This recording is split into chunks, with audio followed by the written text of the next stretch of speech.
It's time for Talkin Tauntauns.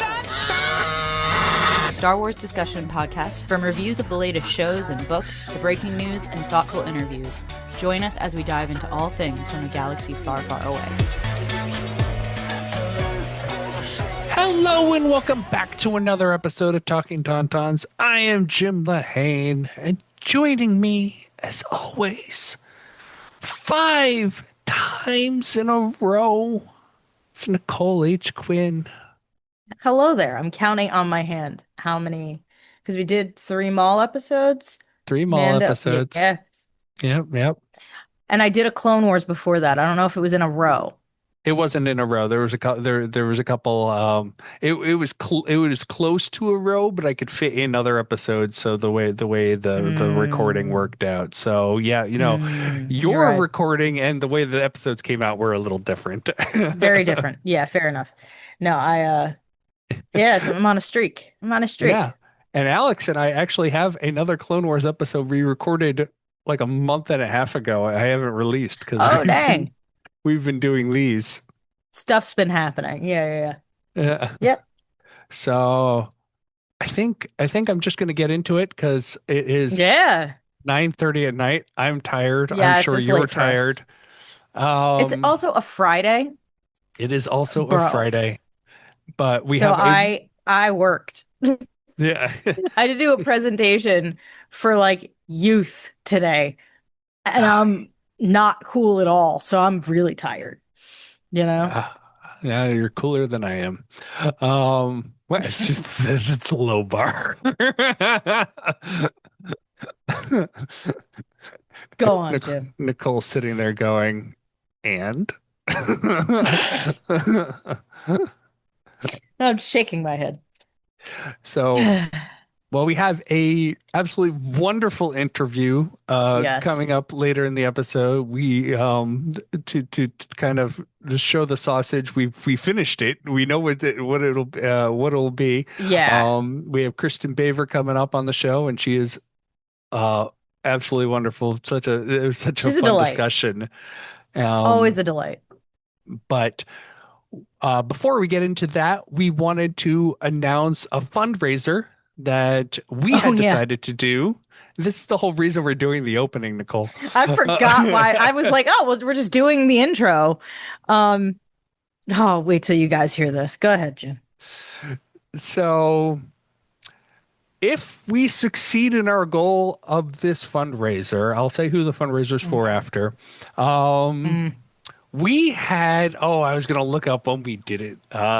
We had done a long time ago the first Ewoks movie, and Nicole may have vowed to never watch the second Ewoks movie. It was painful. If you didn't listen to that episode, first of all, I guess I'm happy for you, but second of all, I blocked it out to the point where I just remember my pain, okay? I don't remember a thing about this atrocious film. I would rather watch the holiday special again because at least parts of that were enjoyable. They were seldom, but they were there. So the episode is episode 113, over 100 episodes ago. July 20th, 2022, and we had the wonderful Raven Spencer on with us. And we sure did. If we succeed in our funding goals for this, Raven has also agreed to come on, and that we will do the second Ewoks movie. And this is the only. That's the only good thing you said. The only good thing you just said is that Raven would be joining us. That gives me joy. If you have not listened to that episode, I highly recommend it. It is hilarious. I'm sure it's very funny if you're not me. Yes, I'm sure it's very funny. It was a fun episode because it was rough, but we had a good time. We had a good time in the episode. Before that, no, not at all. But yeah, the only way Jim could get me to agree was if it was for a very, very good cause. And Yes. he came up with this, and I said, you might have just said the only words that would get me to maybe consider watching the second Ewoks movie. So just so everyone knows, we did the Caravan of Courage. It's the Battle for Endor is the second one. But only if we can succeed in our funding goal. And Mm-hmm. so Nicole and I had talked about this a while ago, and we had picked out this organization because Mm-hmm. we felt it was a good organization, and I've been looking into it actually the last couple of days, and I think that this organization is seems absolutely phenomenal. I've given them money before. I've given them my own dollars, and I probably will contribute to our fund. Actually, I will. I definitely will. I got to figure out how much won't get us to the goal. Regardless, So the money is going to this charity, like no matter what happens, whether we reach this goal or not, the money is going to. Go ahead, Jim. It was your idea. So in honor of Pride Month, we want to do the charity for the Trevor Project. Yes. And I had actually spent a little while trying to find a good synopsis of what the Trevor Project does and stuff. Mm. Um, and their website, thetrevorproject.org, has a ton of information, but I think like if you scroll to the very bottom where you can sign up for an email, this one sentence sums up it perfectly. And it says the Trevor Hmm. Project's mission is to end suicide among LGBTQ plus young people. And I Hmm. think Yeah. whatever else you could add to it, that sentence really exemplifies what they do. And Yeah. I think it's absolutely a Hmm. phenomenal a goal. And Yes. I am wholeheartedly want to support them. 100%. Like I said, I have donated to them in the past. I've donated to them. I've donated to GLAAD. There's a bunch of really phenomenal organizations in this space. We support this community in all months, but because it's Pride Month, there's a few more eyes on their cause right now. So that's There's why it felt apt. there's It a few felt more eyes apt. on their existence, and I don't Yeah. it's eyes that we don't want on their existence. I think is kind of Well, in that sense, the yes. I just meant from the positive perspective, this is in the conversation people are talking about, but you're right. They are especially the trans community has been what's been going on. We could talk about it for hours and hours and hours, but the victimization or not the victimization. I'm tired, but the villainous. demonization. Yeah, I was That's going to say villainization. villainization, That's what you. demonization. Like completely unnecessary, undue. There's no basis for it at all. It is so infuriating to me that I can't talk about it eloquently. And if you listen to our podcast, you know that that's the case often. But still, I this is a very close to my heart. So you said the only words that could make me say yes to maybe watching this movie. And you know what? If we can raise this amount of money, I will do it with a smile on my face because we'll have done So, that. yeah. So we were talking what kind of goal, um, and both Nicole and I came up with numbers. Nicole's number is actually far lower than I was expecting. Far I think lower, I far think lower than yours. I my like yours, but I went lower than I kind of even ours out. So I okay. think $500 shoot for a That was in goal. my head as well. I think that's a Um, meet in the middle number for sure. I think if we hit $1,000, we should come up with some other goal. If Oh for some God, reason yeah. Oh Lord, that we can do for that. But I think for um, sure. I this episode will be released after I get the fundraising started. I will announce it on social Hmm. media on the first Hmm. of the month, which is Monday, and Hmm. this episode will come out a couple days after that. So hopefully you'll already Yeah. have seen about it. If you're not, go to our socials. I've been, like I said, researching the Trevor Project, and I think pretty much if you just go to their fundraising page, you should be able to type in Talking Tauntauns to find our fundraiser specifically to donate under our name. Yep. But I will have everything laid out on the socials as need be. But Yeah. I will absolutely be participating. I will put it on my socials as well. Um, so it doesn't look like I'm trying to not reach this goal. I genuinely want us to reach this goal. I want it to happen. I don't want to watch this movie, but I want to raise that amount of money, and more keep in if we mind, can. Nicole's when I asked for what goal should we shoot for, Nicole said 200. So I think she Yeah, wants because to I watch wanted this to aim movie. low. I do She, not want to watch this movie. I want it to be realistic. And I have genuinely no idea how many people listen to us. So I was like, oh, $200. Like, I don't know. So I wanted it to be somewhat realistic, because I want us to accomplish that. I want us to donate as much money as humanly possible to this charity. So yeah, get it.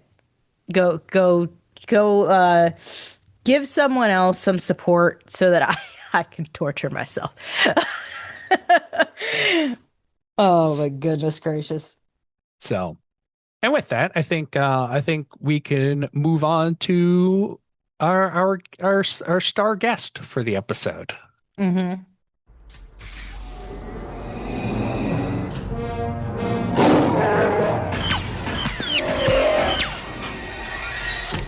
We would be honored if you would join us.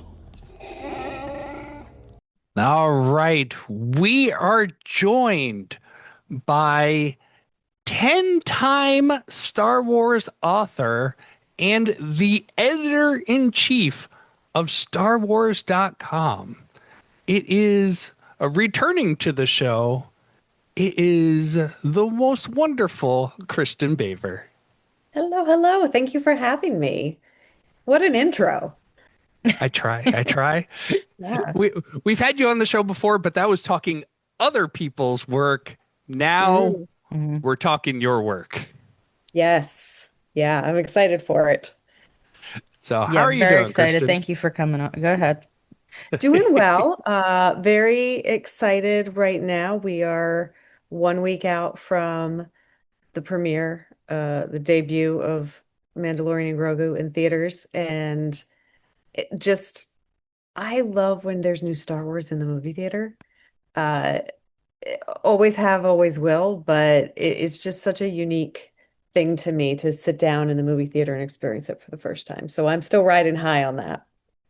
We Nicole and I just recorded our episode discussing the movie like not even half a week ago. And yeah, that was like it's something special to sit and in a theater and watch the Star Wars. Like I even said, I'm like, if this exact movie could be on Disney Plus and it wouldn't have the same feeling Hmm. as watching it in the theater. Yeah, and I feel like that even when we've had some really amazing launch events at Lucasfilm headquarters for some of our streaming series. But it's a totally different vibe. I agree with you. When you're watching Maul Shadow Lord in on the big screen in a movie theater, it hits different, as the kids say. I wouldn't It just know. I it just got feels emotional. different. Oh, As the certified Darth Maul girly of this podcast, I can't imagine what an absolute delight. And the best. just I can't talk about that show enough. So I'm gonna Oh, not start. I'm not gonna I start. mean, we can derail the whole conversation and just talk about Maul Shadow Lord and the Mandalorian and Grogu. I would still be delighted. I would love that. I think there's a few people who would not be happy with us potentially, which is fine. But yeah, that it's funny. We always kind of start our interviews with the same first question for the most part, and the Sure. answer for me is Maul and the Phantom Menace. But for you, how did you initially get kind of pulled into this beast that is Star Wars personally, and then if you want to go into professionally, by Ooh, all yeah, means. 'cause it's actually two different answers for that. So Yeah. personally, I got pulled in as a kid who just loved watching the Sci-Fi Channel. Um, so I just like happened upon the movies. And what's funny to me now is I was raised with two parents who love sci-fi, but were Trekkies primarily. So they Mm. had already introduced me to Star Trek, but it felt like because I stumbled upon it on my own that I discovered Star Wars, which I categorically did not. It was the 90s. Other people had known about it for a while, as it turned out. It's Uh, it's apparently was a thing. it was apparently quite Mhm. popular already, but for some reason, I have this distinct like sense memory of finding it and being like, what is this? And then starting to watch it and being like, I've discovered something new that I love. Um, That's awesome. so I think like that was kind of the entry point. And then it gets a little murky, honestly, because I believe I found it on Sci-Fi Channel, and then we did have the VHS tapes kicking around the house. And then we did go see it when the special editions came into the theater. And that I was completely floored by too. Like we are talking about just the magic of Star Wars in theaters. And I remember Hmm. thinking like I never expected to get to see those movies in the theater because by that point I understood that they were 20 years old and other people knew about this and they had been in the theater already. So really just blown away that I had the opportunity to see it like that. And then of course, the prequels come in and uh all of a sudden there's brand new Star Wars that we've never seen before in a movie theater. Um but I think in terms of like Nicole, you said like Maul is the thing that pulled you in from the character perspective. And I think Hmm. for me it was Han Solo. I was a Han Solo kid. Hmm. Loved Princess Leia as well. But Han Solo just has the best lines. He does. He's always the comic relief. He's always got the best quips. He's so witty. Also, just nobody does it better than Harrison Ford. No one ever could have done that It's role and Hmm. Indiana Jones other than Harrison Ford. So I think that's like that was kind of what pulled me into it. But then, as is true for I think a lot of kids who become Star Wars fans, what then started pulling me in was just recognizing that there was so much to learn. There was so much not only lore, but behind the scenes making of information and just like really getting a sense of ILM and all of the magic of, stop motion and the maquettes that they sculpted for everything and just like diving into it at that level and amassing a really in-depth sense of like trivial knowledge about it to the point that I remember being on the school bus with other kids who also like Star Wars and like challenging each other to trivia contests and just being like, what planet was Yoda on?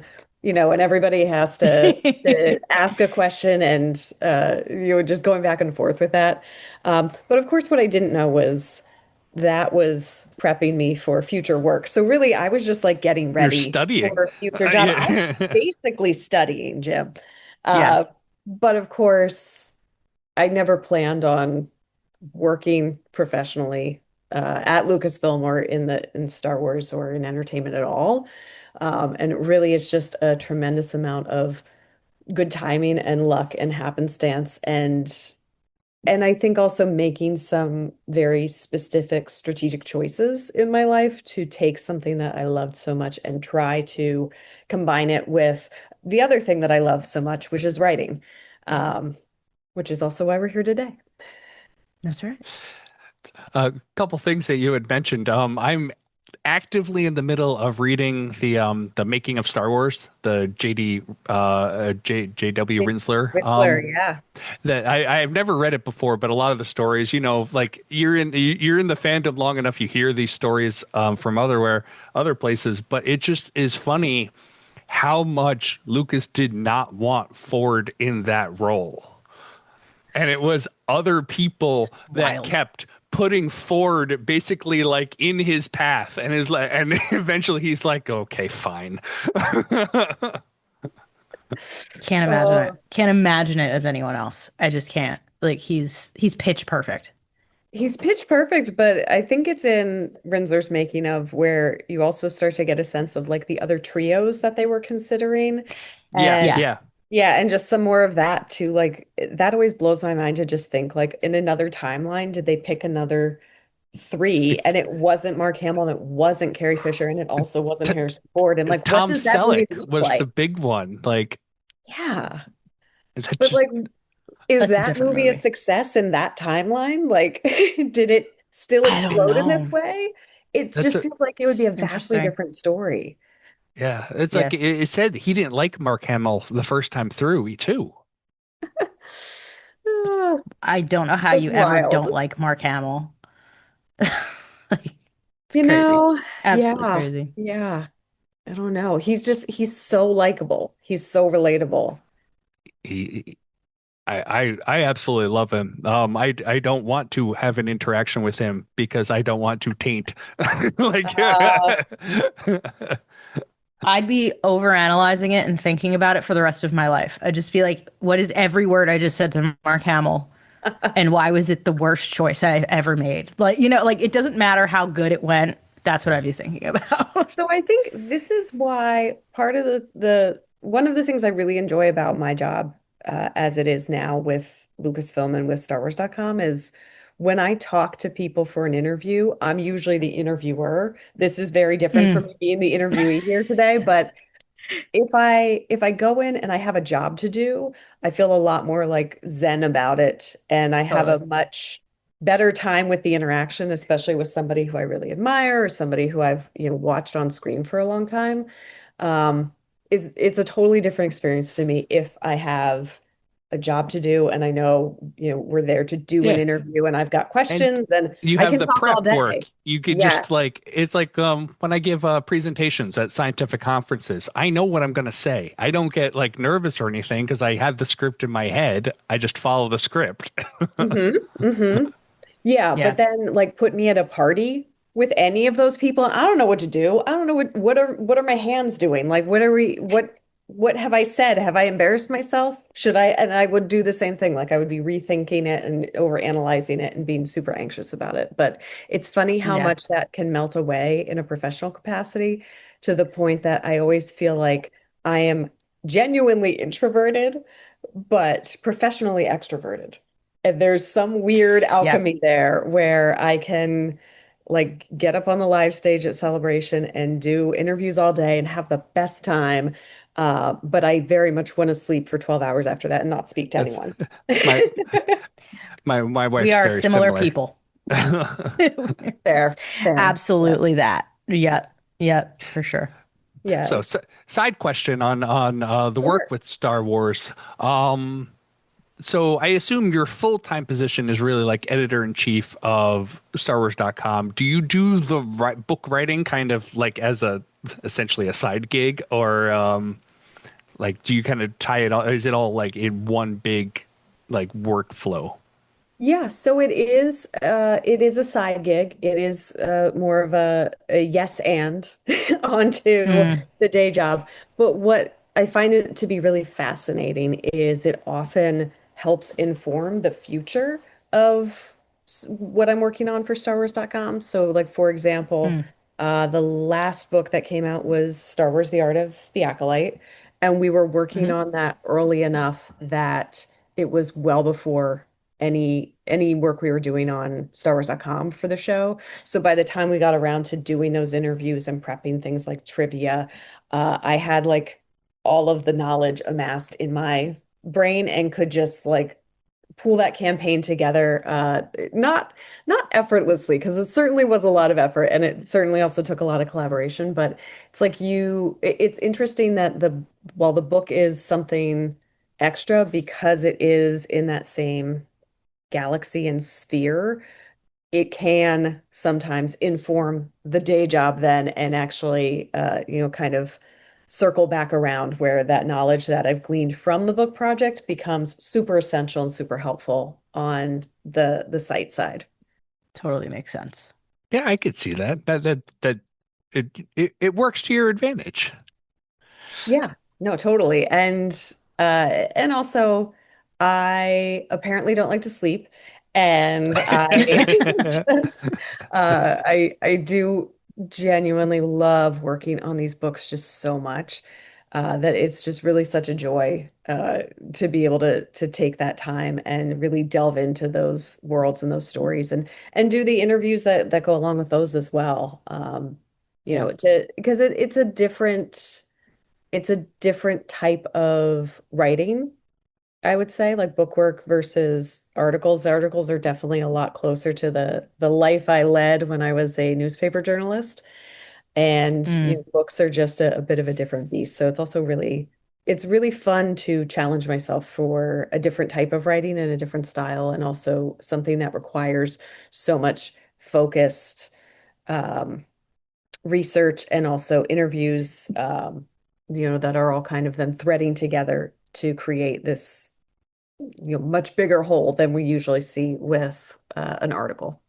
All right. Yeah. So talking about your writing, your first book, Mhm. Skywalker, A Family at War. Yep. It's your background behind you. I really loved this book. I think I even messaged you right after I had read it, because I'm like, typically retellings of the movies get like, as someone who reads all the Star Wars books, the retelling of the movies just kind of gets old for me, because it was done ad nauseum for quite a while. But your book, I don't know. It felt like fresh. It felt new. It felt like you were taking it from a different perspective, combining everything that we knew from the books, the comics, the shows, and stuff. And I really, really enjoyed it. How did that book come about as kind of your stepping stone into the book Star Wars world? Yeah, so I was really grateful to be asked to work on that book. That was a case where the pitch wasn't mine, but uh, I think it was an idea that was kind of floating around, and as is sometimes the case, the idea comes first, and then they pair it with a writer that makes sense for that. So I was just incredibly lucky, and I think had probably shamelessly been like walking around saying like I'd really like to write a book one day, maybe. And so maybe like the right person heard it. I do always have to pause and thank the wonderful Mike Siglain, who's the head of Lucasfilm Publishing and has been a tremendous advocate. I'm sure he was speaking my name in rooms that I was not in, and that led down this path. But so excited to work on that book. It was such an interesting concept to me too, because it was essentially the first step in what would be now a multi-book series from DK, where it's more of an in-world history, but instead of being a visual guide that has always been more, you know, written more as if you're in the galaxy, but in like very bite-sized anecdotes, it was really this like full narrative to tackle how do you write a biography of the most famous family in Star Wars as if you're in the Star Wars galaxy, and how famous are they if you're really part of it and if it's real.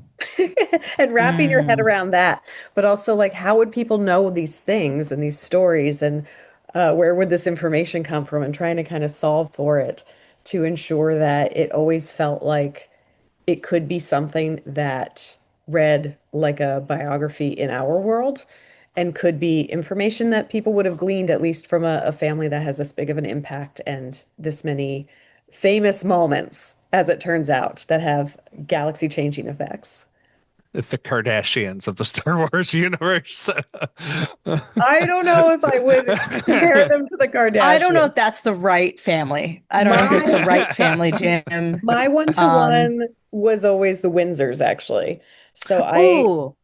I actually pulled Mhm. a biography of Princess Margaret and was looking through that as inspiration as we were writing this. But I Maybe feel like better.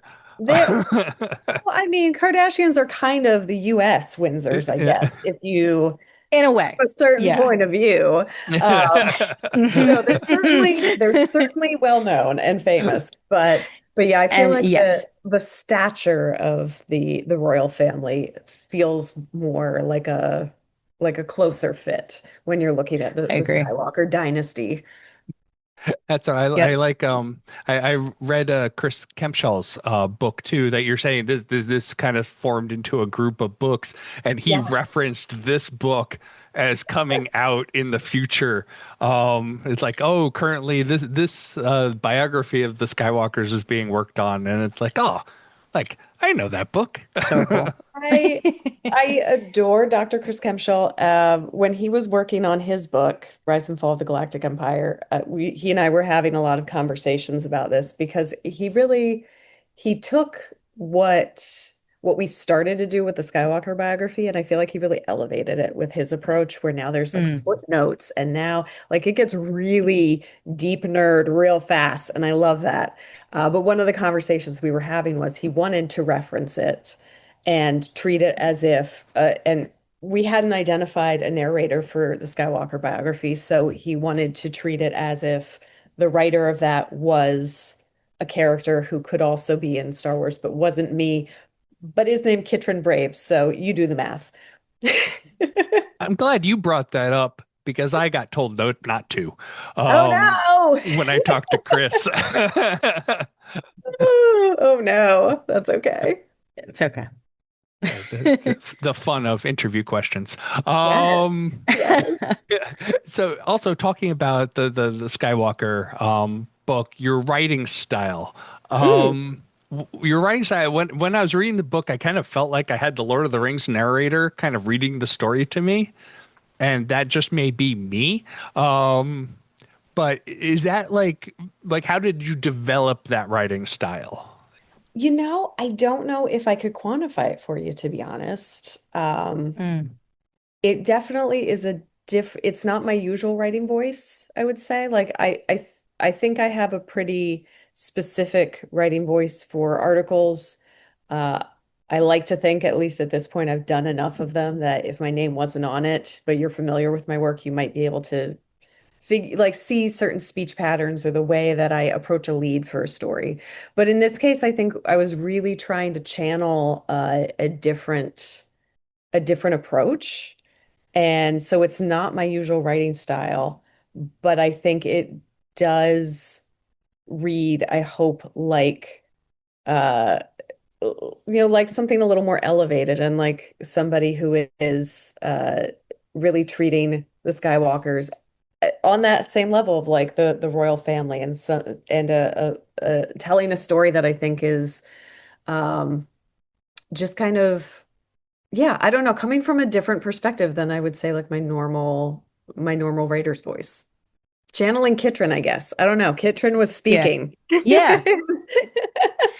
Yeah. It's almost like writing dialogue, I assume. Like it's like for me, it just kind of comes out. And like obviously these are not words I would say, but that person absolutely said them. And you just wrote a whole book in character, basically.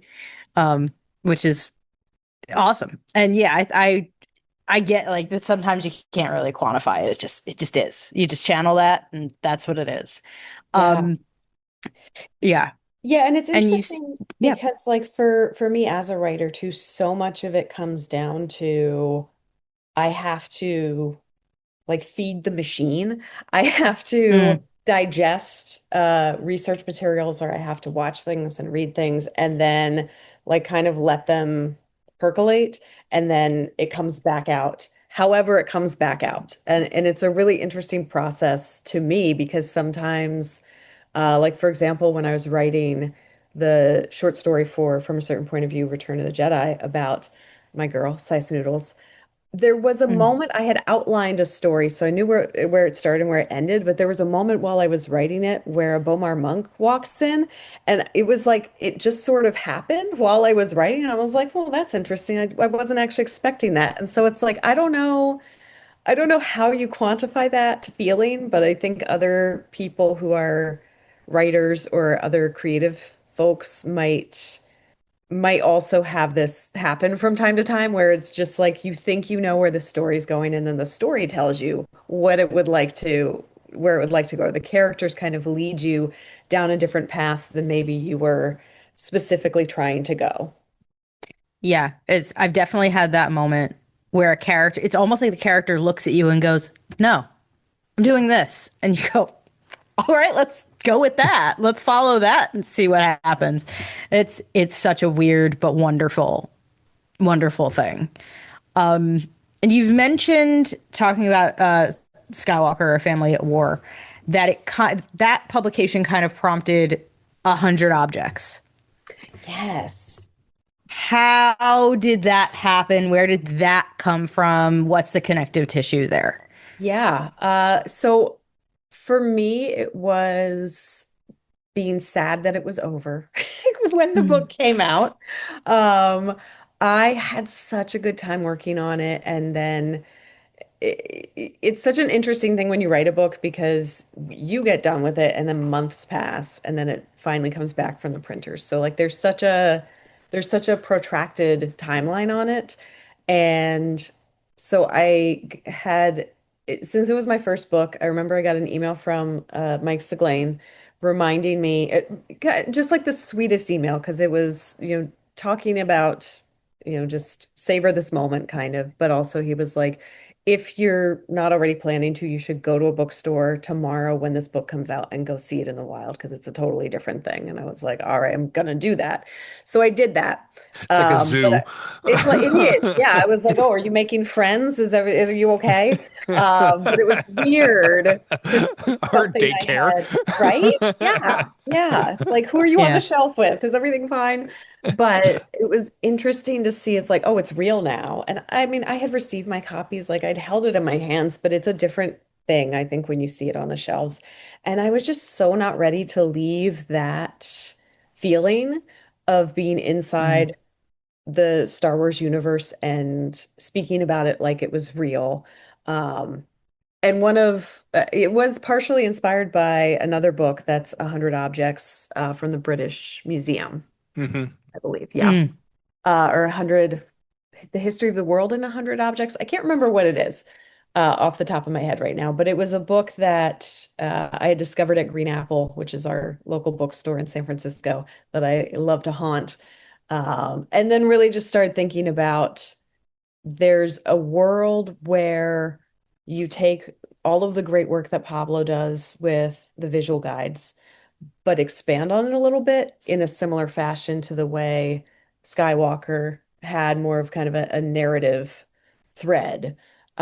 And so that was really where the pitch for 100 Objects came from. But really, it was just me not wanting to let go of writing in the Star Wars universe as if Star Wars was real. A history of the Love world in that. 100 objects. That feels right. Yes. Yeah. I just typed in 100 Mhm. objects to Google, see what it would give me. And it said it was in a Magic. partnership with the BBC and the British Museum. So it sounds That's the one. Yeah. That's Yeah, cool. and it's the final book is quite a bit different from the inspiration, as inspiration often is more of just kind of the touch paper that sparks the idea. mhm.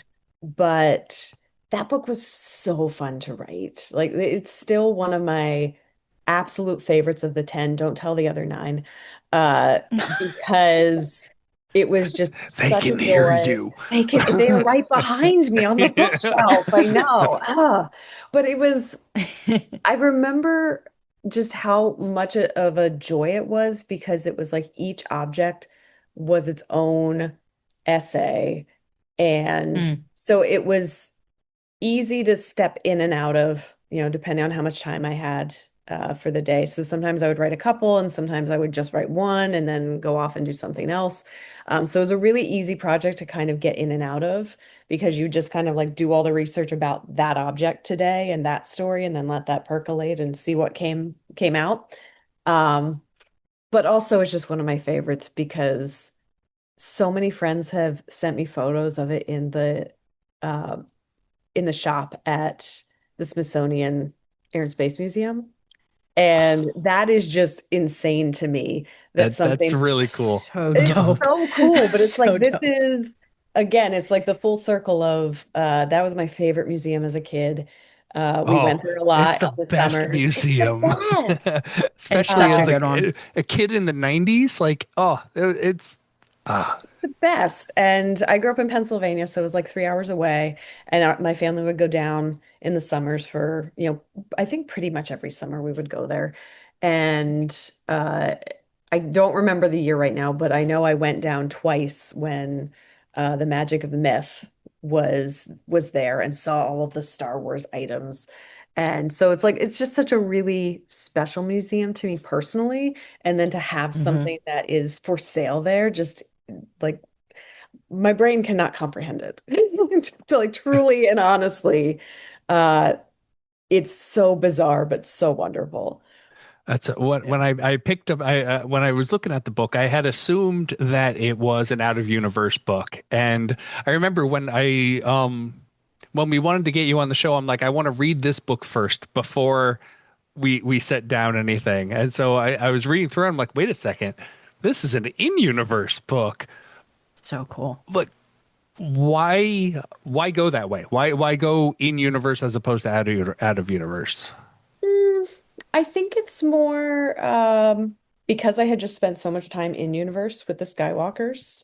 It was really just continuing to hone in on that. But also, I think it felt like it had unlimited potential for storytelling if you went in universe with it, versus Hmm. how much can you say about behind the scenes, real talk about how a helmet was made or how Darth Yoda's Vader's suit, whistle was like, made. Right. Yeah. Yeah. But Yeah. I think at the time it just felt right to keep it in universe because there was so much more you could lean into with that. Um, Hmm. and also there's so many great making of books and behind the scenes books and the art of books that already delve into kind of the real aspects of things. But I was Yeah. just super excited to talk more about Star Wars as if we were curating a museum that you could go to, or an exhibit for a museum that you could go to and really learn about the galaxy as if it were real. That's Yeah. yeah, And I think like one of the images was the like the artwork in Palpatine's office, like the Yes. and, I, and I'm like, Mhm. that's just like really cool. Like I know. out of universe, it would be like, yeah, we drew up a couple images, like, yeah, it looked kind of cool, but like putting it in universe is like where it needs to live. Yeah. And I think I was also inspired by having been to Galaxy's Edge at that point, and feeling like you are actually living in it, stepping into it and surrounded by it. When you go to Doc Ondar's, and they also have that right when you walk in the doors, Yep. they have a version of it. And Yes. just feeling like any any of these objects could be something that you would find at Doc Ondar's too. Like just I feel like that Hmm. connective tissue is just really fun and fascinating to me. And it was just such a fun experiment to also kind of walk through all of the eras and pick out objects because you wanted to have objects that told a cool story or that you could tell an interesting story around. And so you kind of were looking for, like, to use Yoda as the example, I want to have 3 items for Yoda. How many stories are you going to tell about Yoda? So I had to limit it to one. And I remember we were going back and forth on, like, is it his walking stick? Is it his lightsaber? And secret third option, and the one we actually went with, it was his little flute, because I was like, this is such a funny thing to choose, and it's not Yeah. expected. And with that book, also, one of the things we were trying to do was find a good amount of variety, Mhm. so you could do 100 lightsabers, you could do 100 helmets. And so just making sure You you could. had the right ratio so it wasn't too many of any one item. It wasn't too many items that all went back to Anakin Skywalker or, any of these heavy hitter main characters. And just finding those like little pockets of story that you could tell. Was just super fun. Do you have a favorite? Favorite object? Yeah. Oh, mm, I know. Oh my goodness, that's a hard one. I'm asking you to pick amongst your babies. I know. It's like my favorite of the favorites. Um, Yeah. I'm gonna go with the Boosh helmet. Mm, I love the it's Boosh. pretty, it's a Yeah, good one. it's a good one. It is. Yeah. It is. Do you have a And favorite? Do I have? I couldn't. Yeah. Oh my goodness. Does Jim have a favorite? Jim, do you have one? That's I think that like I said, the wall relief. That's the I Mm, think it's literally the It is first pretty one in the cool. book, yeah. and Yeah. Hmm. it We were also trying to go by like what would be the oldest thing, yeah. similar to how you would curate a museum, where it's like if you're Yeah. trying to go chronologically, roughly, and we divided things by era, so there's a little forgiveness. It didn't have to be like 100% set in stone. But yeah, you want to go from like the oldest to the newest and uh really explore that. My one regret with that book, though, I will say, is it came out before The Acolyte. So it could have had some High Republic items in it and gone back even further. But Yeah. you know, that's like the beauty of the Star Wars galaxy, is that it is ever expanding. It is thriving and like almost alive in that way. So that Hmm. I had to make peace very early on with year by year as well as with timelines, that when you're working on one of these, there will be something new that has happened or come out between the time you turn in the manuscript and the book actually arrives. It's just Yeah. unavoidable. Yeah. Timelines was Yeah. interesting because when we were working on that, we were trying to find the line in the sand, and it was like the Book of Boba Fett was on at the time, and we were scrambling to include it. But it was like the reality is there's more Star Wars coming You in Yeah. you the gotta cut next it few off at some months. point. That Yeah, exactly. Yeah. It's like this book will never come out if we keep trying to chase the last Star Wars thing that we know of, because and this is such a first world problem, and I'm so grateful that this is our problem with it's these, when Yeah. it's like, oh no, there's more Star Wars coming. Like, not a real Oh problem. no. But yeah, it's like you got to cut it off somewhere. And so there's always going to be, and Skywalker's another one too, where I'm so proud of that book and I love that book so much.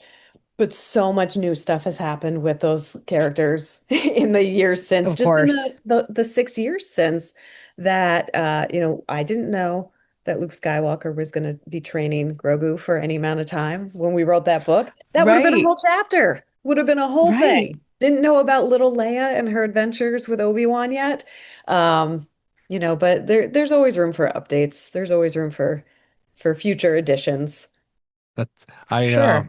I have my own Star Wars timeline that I've been doing since like 2000. And I literally spent probably most of the first half of this year going through your timelines book page by page, because you don't reference publications, you reference events in, because it's an Hmm. in-universe, again, another in-universe document. And so I'm correlating, because my timeline is publications, so it's like you could read them in order. And so I'm correlating what event was this in to figure out if I have them in the right order and in the right year. Oh, I mean, what an undertaking on both Yeah. sides. Like, that book was quite an undertaking, and I can't imagine what That's your timeline looks like now, Jim. there were a couple comments I think I sent to Jason Fry and went, "Did you do this?" Oh yeah. When in doubt, blame Jason Fry. That's my usual go-to. Uh, My goodness. Actually, I think he rooted it back to Pablo. I can't even remember what it was. He's like, blame Pablo for that one. I did do that, but it was Pablo's fault. Oh, no, what an Goodness. interesting and great crew, though, too, on that Timelines book. Like, just such a fun group to to work with, and then to do some promo with. I just was talking to Jason Fry a couple weeks ago, actually, and we realized that we hadn't seen each other since the celebration right after that book came out, because we were doing like a signing together of the Galaxy Map poster. Uh, Mhm. Hmm. and it's so funny. It's like I feel like I just saw him, but it's been a That's few years. actually that's when I interviewed you guys. I interviewed you, Oh, Jason, and yes. Cole Yeah, right yeah, after that signing. yes. Oh my goodness. Absolutely. Yeah. I had forgotten about that specifically. I just remember that Jason was starving And we finally like somebody found him some like chicken fingers. So he's like signing and trying to eat because he hadn't eaten lunch. And it was like just after pandemic. So like everybody's wearing like face Mm. shields and just like trying to stay safe. But it's just like such a weird situation to be in. Like It was such a a weird weird Yeah. time. environment. It was a weird time. Oh. Yeah. And that's like three Yeah. celebrations ago now already. Like that's insane to me. That's so wild. Yeah. Yeah. When I sit and go like, oh, that was how many, like, I can't even get into it. The way our Time is a flat brains are circle. just like, yes, absolutely. You mentioned obviously the High Republic and the Acolyte and the art of books. I would love to hear about the process of writing and creating those books because it seems like such a different and unique process compared to everything else we've talked about. So I'd love to hear about those two in particular and yeah, how it differs from writing something that is in universe. You know what I mean? Yeah, so different. And the art books are a little closer, I think, to my background as a journalist, and then also the work Mhm. that I do on StarWars.com now, where it's so steeped in research and interviews. And then, it's whatever we learn in those is what we pull together into the manuscript. You're not making anything up there. Like you are in a universe where you don't have an answer for that. We can make it up and just ask Pablo if that's allowed, because that is this okay? You know? But so it's interesting to use kind of more of that muscle, but Mhm. for a book. And also, I was incredibly lucky when I started writing The Art of High Republic Volume 1. I'm very good friends with Phil Shostak, who's written several of the other art books in the series. So he was able to give me some quick pointers early on, which is super helpful. And just to have somebody to kind of bounce off of. Because one of the really interesting things with those types of books is typically when you're interviewing folks who worked on, for example, for The Acolyte, by the time we're working on the book, they're done working on the production and they may have moved on to, that may be 2 or 3 jobs ago by now. Like they have Mhm. moved on to other Right. work, they're doing other things. So even though they lived and breathed it and they created it, it's super helpful to actually create a playlist of the art and then like hop on a Zoom call and showcase like here's what we're thinking about including. Does this jog your memory? Do you remember any cool stories about this? And just kind of let that drive which art you're pulling into the final book. In some ways, you're also, you're measuring against a lot of things there, where it's like you want to make sure you're representing all of the key characters, all of the locations, all of the vehicles that everybody knows and loves. If there's a character exploration or anything that went through a real gauntlet of evolution before, from initial idea, like with Acolyte, Basil's a really good example of there were a lot of versions of him before we got to the Yeah. final little cutie Mhm. bear that's in the show. And so just watching, looking through that art and watching that evolution and then wanting to try and capture that in a book is super fascinating. I can only imagine. They seem like such an undertaking, but a labor of absolute love. And there's some of my like, do I have the art of the Mandalorian? I have that around somewhere, and I pull it out and I just like stare at it because it's some of the most stunning work. Oh, I My it's goodness gracious. right. It's so gorgeous. And I think what's always interesting to me about those books is the story we're trying to tell um, is more about kind of the collaborative forces that came together to take one creative person's idea and then blow it out into reality and make this whole Yeah, production and all of the blood, sweat, and tears that goes into that, and just how much work it is and how much collaboration goes into it to get it over the finish line. And but yeah, but at the same time, it's like I could write no words at all. And you still have an amazing book because I could just sit there and look at the art all day. It's to me, The it's better when you have some context and some cool behind the scenes stories because of course For sure. I'm a writer first, but um, they really are the type of book that you could have no text at all or not, it could be in a language that you don't speak and you would still get to really enjoy it and really Yeah, understand the story that's being told and the process just by looking at the art alone. for sure. the obscene level of talent that Star Wars seems to pull in on for these projects is I can't even imagine. Like it's everything I see, it's like those are wonderful. Like I don't Yeah, even know how they find all these like these people.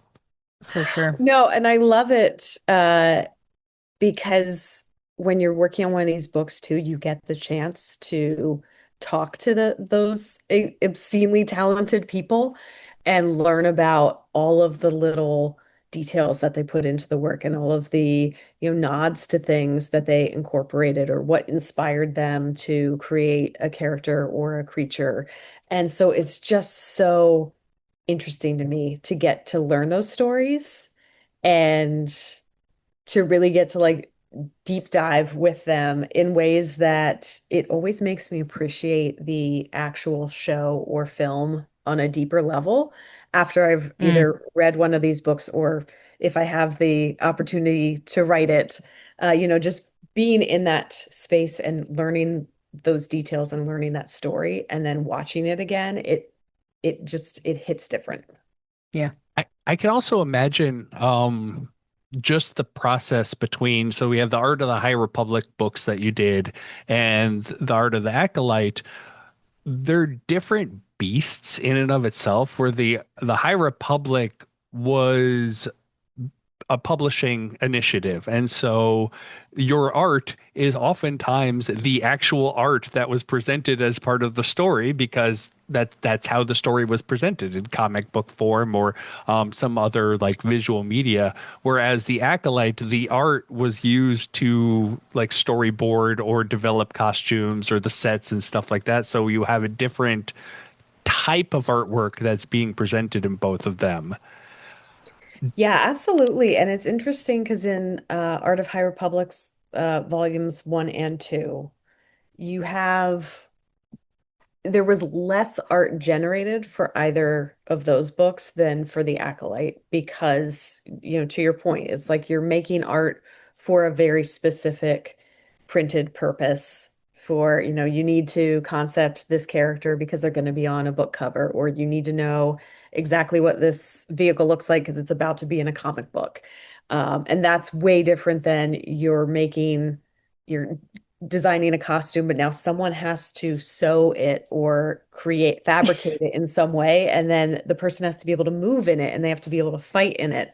And how can they do all of their stunt work if it's not draping right? Or, does it look good when they Mhm. spin? And so, yeah, it is a very different beast, I think, on the creative side as well as on the writing side, because for Art of the High Republic, we were talking to all of the authors because in that case, they have such a huge stake in the actual creation. And while not doing the concept art themselves, their description of characters or places becomes the basis of that art that's generated. So they are like in the thick of it and a huge part of that collaboration versus in a traditional production where I think it's a lot more kind of art based and artists who are really driving that from the brief that's given to them by the creator, by the director, but then they're kind of running with it. So, did you have any like favorite pieces um in the acolyte from the art of the acolyte that you're like, yeah, this needs to be like showcased? Because the You show is stunning. The show is there's so insanely many. beautiful. Yeah. Yeah, no, there's so many pieces that I love in that book.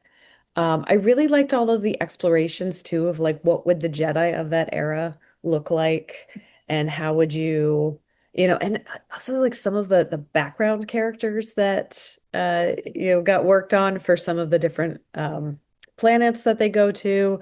And the one I always come back to though is the Stranger because I just adore that character. I love that design. I pre-ordered that helmet so fast when they made it from Hasbro Black Series, and it just sits in my office now. And I just love that character just so much. I love the actor. Like ever since like The Yeah. Good Place, like he is absolutely amazing. Yeah, I can't say enough good things about Manny Jacinto. We were able to steal a quote or two to include in the book from him, but that was really because we had been talking to him for StarWars.com. Again, it's like we were saying before about sometimes the site informs the books and sometimes the books inform the site and it all kind of gels together. But we had 40 minutes right before premiere to talk to him for StarWars.com. And so I had such an embarrassment of riches in terms of great anecdotes and stories from him that we were able to include a couple of those quotes in the Art of the Acolyte book as well. But he's one of my favorite people to interview too, because he's so thoughtful about how he approaches the character and the work that he does and puts into his performance. And he's so well spoken when talking about everything that he puts into it. Which is such a dichotomy from his The Good Place character that Yes. like he probably got typecasted as a bumbling idiot, or at least like people thought he was until like you see him He's in other just stuff good. and you're like, Yeah. wow, you're Yeah. acting. Yeah. This is acting. That's what we call range. That is what we call range, but it's funny because it's like, yeah, you spend so much time with Jason Mendoza and you just sort of like, even though intellectually this is an actor playing a role, when the next time you see Manny Jacinto's face, you kind of expect him to be like, "Ah, dip," but then no, he's No, not. but he Jason did do that Mendoza. in the show too. He played the dip at the Yeah. beginning. Yes, yes, Yeah. he did. He He's did. yeah. We were fans of the show, if you can't tell. We were big. I've never seen it. Um, We were very into it. I still am. Same. all right. Well, we don't want to keep you all night. Is there anything that you want to promote? Anything coming up that you want to talk about? Any place that people can find you online? You can find me on StarWars.com and also on Instagram at Kristin Baver. I will be talking about Grogu and Big Pipe for a while. 'Cause I am just so delighted by the Mandalorian and Grogu, and I can't wait to keep talking Star Wars. And we'll see what comes next. Yeah, and we definitely want to plug the Art of the Acolyte, which just came out not too long ago. I don't know. I have the exact date on here, but want to make sure people pick that up. Yes, any of the 10 books are really good to pick up, I would say. All All co-signed. of them. Yes, yeah. Fill that card. February Got 3rd, it. 2026. February 3rd. It feels both like Wow. it just came out and like it's been out for a long time. Yeah. But again, time. What is time? Flat circle. All right. And you can find us on all the social medias at Talkin Tauntauns. You can find us on our website, talkintauntauns.com, or you can send us an email at contact@talkintauntauns.com or hit the little contact button on the website.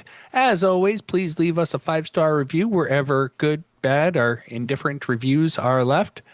And as always, the best way you can help the show is to share the show with a friend or a in-universe fictional author that can enjoy the show as well. And with that, we'll see you next time.